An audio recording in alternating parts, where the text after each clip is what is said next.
2024 లేదా 25లో డిగ్రీ లేదా బీటెక్ చదివారా? సాఫ్ట్వేర్ జాబ్ కోసం ఎదురు చూస్తున్నారా? అయితే కోడ్ జ్ఞాన్ 100 డేస్ కోర్సులో చేరండి, జాబ్ సాధించండి. నమస్కారం ఉమా గారు. నమస్తే అమ్మా. కుజగ్రహ సంచారం ఏదైతే ఫిబ్రవరి 23 నుంచి జరుగుతుంది అని అంటూ ఉన్నారు. సో ఏ రాశి నుంచి ఏ రాశిలోకి వెళ్తుంది, ఇది ఎన్ని రోజులు ఉంటుందంటారు? ద్వాదశ రాశుల వారికి దీని ప్రభావం అనేది ఏ విధంగా ఉంటుంది? అండ్ కొన్నిటికి రాజయోగం పట్టే అవకాశం ఉంది అని కూడా చెప్తూ ఉన్నారు. ఏ రాశుల వారికి జరుగుతుందంటారు? తప్పకుండా అమ్మా.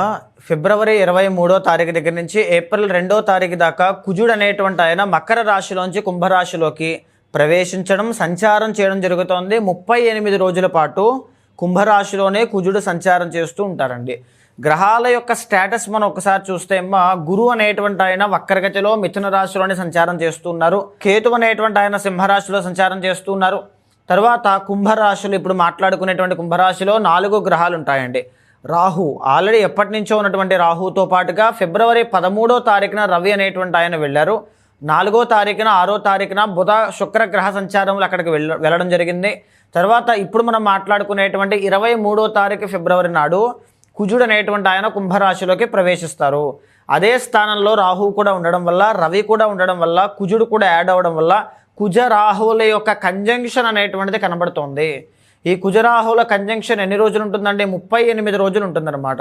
38 రోజులు కూడా ఎలాంటి ప్రభావాలు ఉంటాయి అంటే అగ్నికి సంబంధించి, అంటే విపరీతంగా ఎండలు ఏదైనా పెరగడం కానీ, లేకపోతే కుజుడు ఇండికేట్స్ వాహన ప్రమాదములు ఏమైనా జరగడము కానీ, ఆర్ గాలికి సంబంధించిన వాయుతత్వం కదండి కుంభము అంటే, గాలికి సంబంధించిన ఏదైనా ఇబ్బందులు రావడం కానీ, ఇన్ఫెక్షన్స్ అనేటువంటివి ఎక్కువగా రావడం కానీ, ఇలాంటివి జరిగే అవకాశాలు ఎక్కువగా ఉంటాయని, అగ్ని ప్రమాదములు జరగడం కానీ, ఎలక్ట్రిక్ షాక్స్ వల్ల ఇబ్బందులు పడడం కానీ, ఇలాంటివన్నీ జరుగుతాయి అని చెప్పి శాస్త్రం చెబుతోందమ్మా.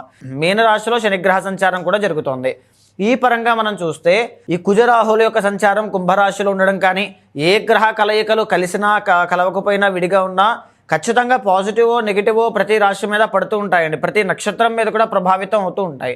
సో ఆ పరంగా కుజ రాహుల యొక్క సంచారము కానీ, ఈ కుంభరాశిలో 4 గ్రహాల యొక్క సంచారము కానీ కొన్ని రాశుల వాళ్ళకి రాజయోగాన్ని చూపిస్తుంటే, కొన్ని రాశుల వాళ్ళకి కొద్దిగా ఇబ్బందులు, ప్రమాదములు, ఆపదలు, చిక్కులు, ప్రయాణములు, ఇలాంటివన్నీ కూడా ఖర్చులు అనేక రాశుల వాళ్ళకి చూపిస్తూ ఉన్నాయమ్మా. అండ్ అలాగే ఉమ్మ గారు, సింహరాశి వారికి కుజగ్రహ సంచారం యొక్క ప్రభావం ఏ విధంగా ఉంటుంది? ఏ సందర్భాల్లో వీళ్ళు జాగ్రత్తలు తీసుకోవాల్సిన అవసరం ఉందంటారు? తప్పకుండా అండి. సింహరాశి వాళ్ళకి మనం తీసుకుంటే కనుక జన్మంలో కేతు అనేటువంటి ఆయన ఉన్నారు.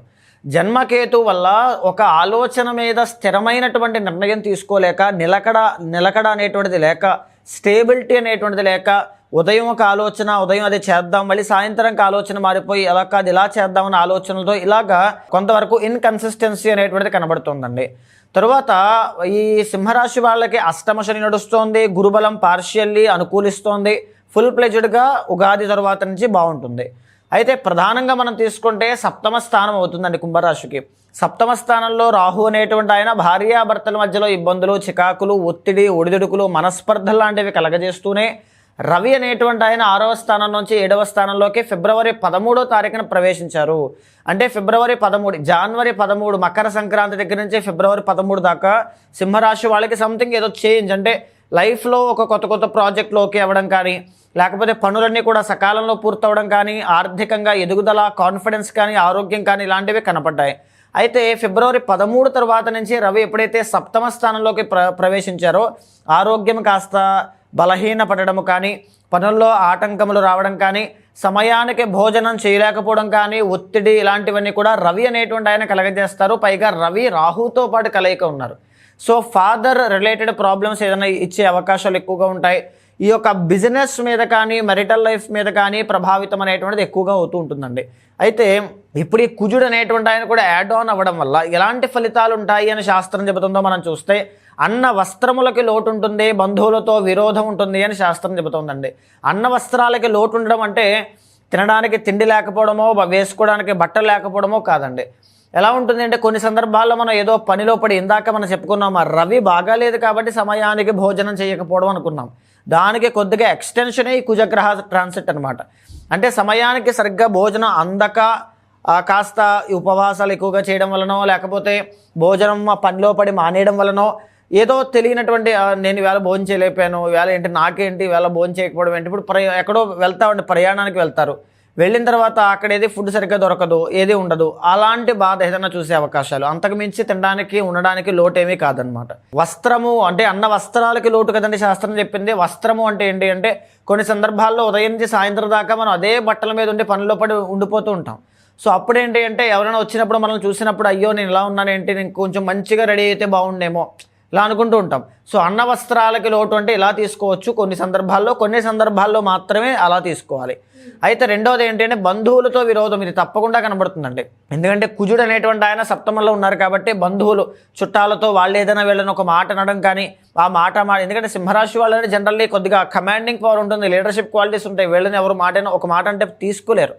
అలాంటి ఫలితాలు అనేటువంటివి ఉంటాయి. తర్వాత ఏంటి అంటే ఇబ్బంది కలిగించేటువంటి మాటలు వినడము. ఈ 38 రోజుల్లో మీరు చేయలేరు, మీ వల్ల కాదు, మీకు ఇలా కోపం ఎక్కువ, లేకపోతే మీ పెర్ఫార్మెన్స్ సరిగ్గా లేదు, ఇలాంటి మాటలు ఏమైనా నా అనుకునేటువంటి వాళ్ళు. సప్తమం అంటే మెరిటల్ లైఫ్ అని కూడా చెప్పుకున్నామండి. బంధువులను మనం ఆల్రెడీ ప్రస్తావించాం.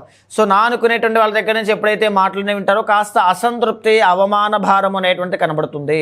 తర్వాత కుమారులతో కానీ సోదరులతో కానీ అంటే వాళ్ళ పిల్లలతో కానీ వాళ్ళ యొక్క సిబ్లింగ్స్తో కానీ పనిచేసేటువంటి వాళ్ళతో కానీ కొలీగ్స్తో కానీ లేకపోతే స్నేహితులతో కానీ ఎవరితో ఒకరితో విరోధము అంటే ఏదో గొడవ అవ్వడం, చిన్న చిన్న ఇబ్బందులు రావడం, ఇలాంటివన్నీ కూడా కలుగుతాయి అని శాస్త్రం చెబుతూనే కోపము తగ్గించుకోవాలి అని కూడా శాస్త్రం చెబుతోంది.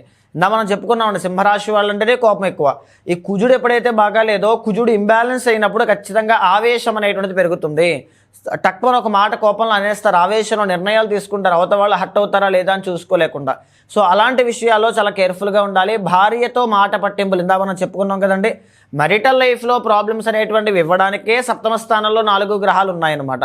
సో ఫ్యామిలీకి ఎక్కువగా టైం స్పెండ్ చేయాలి, క్వాలిటీ టైం అనేటువంటిది ఉండాలి, ప్రయాణాలు అవాయిడ్ చేయాలి, అనవసరమైన ప్రయాణాలు, అనవసరమైన ప్రయత్నాలు, లేకపోతే ఫ్యామిలీతో టైం స్పెండ్ చేయలేకపోవడం, వాళ్ళతో వివాదాలు, వాక్ వివాదాలు, చిన్న విషయం పెద్దదవడం, ఇలాంటివన్నీ కూడా కనబడే అవకాశాలు ఎక్కువగా ఈ 38 రోజుల్లో ఉంటాయమ్మా. వైఫ్ అండ్ హస్బెండ్ రిలేషన్షిప్ లో ఇది ఎక్కువగా ఉంటుందమ్మా, ఖచ్చితంగా ఉంటుంది. చాలా చాలా కేర్ఫుల్గా ఉండాలి. తర్వాత ఏంటి అంటే వ్యాధి అనారోగ్యము అని శాస్త్రం చెబుతోంది. అంటే ఏదో ఒక సడన్ హెల్త్ ఇష్యూ రావడం, అది తగ్గిపోతుంది కదా, తర్వాత చూసుకుందాంలే, మందుల తర్వాత వేసుకుందాంలే, తర్వాత చూపించుకుందాంలే, తర్వాత కేర్ చేద్దాంలే అనేటువంటి ఆలోచనతో దాన్ని నిర్లక్ష్యం చేయడం, దానివల్ల అది ఇంకా పెరగడం లాంటివి ఎక్కువగా సింహరాశి వాళ్ళకు ఉంటాయి.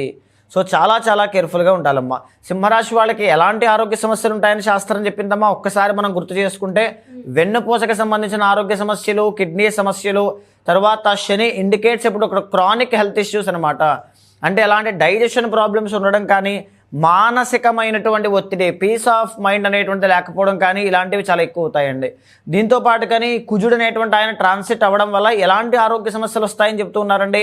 ఉదర సంబంధిత వ్యాధులు వస్తాయని శాస్త్రం చెబుతోంది. అంటే దగ్గు కానీ, కఫము కానీ, లేకపోతే ఈఎన్టీ ప్రాబ్లమ్స్ కానీ, రెస్పిరేటరీ ప్రాబ్లమ్స్ కానీ ఇలాంటివి వస్తాయి అని శాస్త్రం చెబుతోంది. కాబట్టి చాలా జాగ్రత్తగా సమయానికి భోజనం చేయడం, వృధా ప్రయాణాలు అవాయిడ్ చేయడం, నా అనుకున్న వాళ్ళతో కోపానికి తాపానికి ముందుకు వెళ్లకుండా సమయస్ఫూర్తిని పాటిస్తూ కోపాన్ని తమాయించుకుని ముందుకు వెళ్ళడం లాంటివి చేసుకోవడం, ఫ్యామిలీకి క్వాలిటీ టైం ఇవ్వడం వల్ల చాలా వరకు ఇది రెక్టిఫై అవుతుంది, మినిమైజ్ చేసుకోవచ్చమ్మా. అండ్ అలాగే ఉమ్మగారు మీరు అన్నట్టుగానే ఎస్పెషల్లీ సింహరాశి వారికి వాళ్ళ మ్యారేజ్ రిలేటెడ్గా వైఫ్ అండ్ హస్బెండ్ మధ్యలో ఎక్కువగా ఇష్యూస్ వస్తాయి అన్నారు. వారు ఎలాంటి పరిహారాలు చేసుకోవాలి అంటారు? మేజర్లీ సప్తమ స్థానం అనేటువంటిది పాడైంది కాబట్టి సుబ్రహ్మణ్య ఆరాధన చేయగలిగితే, సింహరాశి వాళ్ళు సూర్యారాధనతో పాటుగా సుబ్రహ్మణ్య ఆరాధన చేయగలిగితే, లేదా ఈ 38 రోజుల్లో వచ్చేటువంటి మంగళవారం సుబ్రహ్మణ్య దర్శనం కానీ అభిషేకం కానీ చేయగలిగితే చాలా వరకు అది రెమెడీ అవుతుంది. ఇంకా ముఖ్యమైనటువంటి ఏదైనా పర్సనల్ చార్ట్లో ఆల్రెడీ మెరిటల్ లైఫ్లో ఇబ్బందులు పడుతున్నటువంటి సింహరాశి వాళ్ళు పర్సనల్ చార్ట్లో చూసుకొని జాగ్రత్త పడితే బాగుంటుందమ్మా.